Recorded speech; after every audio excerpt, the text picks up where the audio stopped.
Сайн байцгаана уу? Химлая доктор Пич хуудснаас та бүхэндээ мэдээлэл хүргэж байна. Химлая компани цитон эмийг жирэмсэн үед ууж болох уу? Яагаад уудаг вэ гэсэн асуултууд бидэрт маш их ирдэг учраас та бүхэндээ хариулт болгох зорилгоор жирэмсэн үеийн бөөшөөс дамжуулах замын халдварт цитон эмийг хэрэглэсэн судалгааны үр дүнгийн танилцуулж байна. За энэхүү судалгаатай та өөрөө мөн танилцах боломжтой. Тиймийн тулд Химлаа Wellness албан ёсны сайт руу нэвтэрч ороод түүн дотроо судалгаа гэсэн хэсэг рүү нэвтэрч орно. За ингээд болвол маш олон төрлийн бүтээгдэхүүнүүд гарч ирнэ. Учир нь Химлаа компани маань өөрийн бүтээгдэхүүн бүр дээр зориулж судалгаануудыг хийсэн байдаг. За үнэн дотроо өөрийн хэрэгтэй бүтээгдэхүүн рүү нэвтэрч орно. За өнөөдөр та бүхэнд би цитон эмийн талаар мэдээлж байгаа учраас цитон эм руугаа дараад оръё.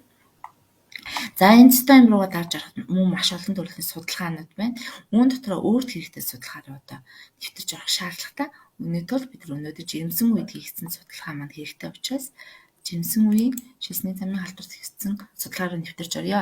За ингээд ороход англи бичвэрээр байгаа учраас та бүхэндээ хэлбэршүүлээд PPT болгож хүргье.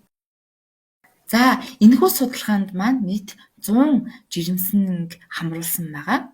За үүн дотроо 14-өөс 28-7 хоногт 79 жирэмсэн, 28-аас 32-7 хоногт 11 жирэмсэн, 33-7 хоногт 10 жирэмсэн хамруулсан байна. За энэхүү 100 жирэмсэн маань ямархуу завируудтай байсан бэ гэхээр 78% нь халуул завиртай, шийсэнд илэрсэн 68, ойр ойрхон шийх завиртай, тавтагдсан доогоор 68, давсгаар өвдөх 54, нуруугаар өвдөх 18, дотор мугай оргиж бөөлсөн гих 12, хавантай 10 ээж байсан байна. Энэхүү 100 ээжтэй шээсний шинжилгээ хийхэд 11 жирэмсний шээсэнд маш их бактеритай буюу 4 нэмэх, 59 жирэмсний шээсэнд их бактеритай буюу 3 нэмэх, 20 жирэмсний шээсэнд бактеритай буюу 2 нэмэх, 6 жирэмсний шээсэнд бактеритай буюу 1 нэмэх, 73 ээжт нь шээсэн цус үзэгдсэн байна.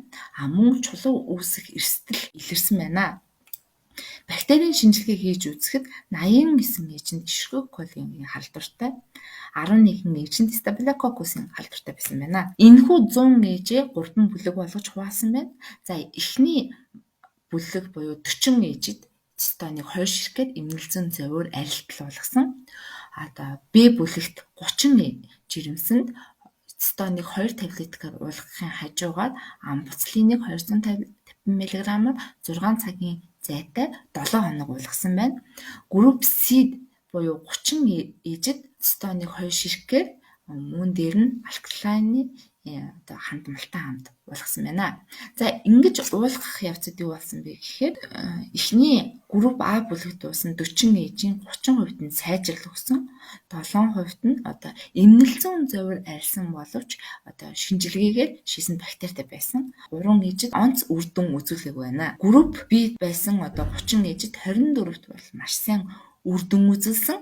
6-нд нь бол эмнэлзэн буюу тэр нуруугаар үзэх ууц өвдөх завирууд алга болсон боловч шийсэнд үр дүн үзүүлээгүй 6, огт үр дүн үзүүлээгүй тэг хувьтай байсан байна. Групп C буюу 30 ээжид 26-д маш сайн үр дүн. 3 ээжид бол эмнэлзэн завир арилсан боловч шийсний шинжилгээнд бактери илэрсэн байна. 1 ээжид нь огт үр дүн үзүүлэг байна. За энэ хэр хугацаанд үр дүнгууд үзүүлж байсан бэ гэхээр эхний 1-7 хоногт эмнэлзэн завир арилсан А бүлэгт 29 ээж, Б бүлэгт 18, C бүлэгт 12 ээж. 1-ээс 2-7 хоногт цитон эмийг уухад завир арилсан энэ чинээний ээж байсан байна. 2-оос 3-7 хоног уухад ийм хэмжээний ээж байна. За 3-аас 4-7 хоног уухад ийм хэмжээний ээж байсан бол 4-7 хүртэлх хоногт уулгахад 3 ээжийн эмнэлзүүдх завир арилсан боловч шийсний шинжилгээнд завиртай байсан байна. За энэ мөн адилхан шийсний шинжилгээнд гарсан өөрчлөлтүүдээр нь ангилсан байна. За энэхүү судалгааны маань хамгийн чухал хэсэг буюу хүүхдийн гажин төлөө илэрсэн эсвэл завир шаналгаа үүссэн хэсгийг түр хүртэл маань ажиглаж судалсан байгаа. Төрсэн хүүхдүүдэд ямар нэгэн гач нөлөө илрээгүй дээр ээжүүдэд хордлого болон гач нөлөө илрээгүй гэсэн судалгааны үр дүн гарсан байна. Тэгэхээр үр дүн жирэмсний 14-7 хоногоор дээш цистон эмийг уухад аюулгүй. Мөн 14-өөс доош 7 хоногт уух шаардлагатай жирэмсэн бол эмчийн завраар уух шаардлагатай. Хурц болон архаг хүнд хэлбэрийн үрвслийн үед цистон эмийг антибиотиктай хавсарч уухад маш сайн үр дүн үзүүлдэг гэсэн судалгааны үр дүн гарсан байна.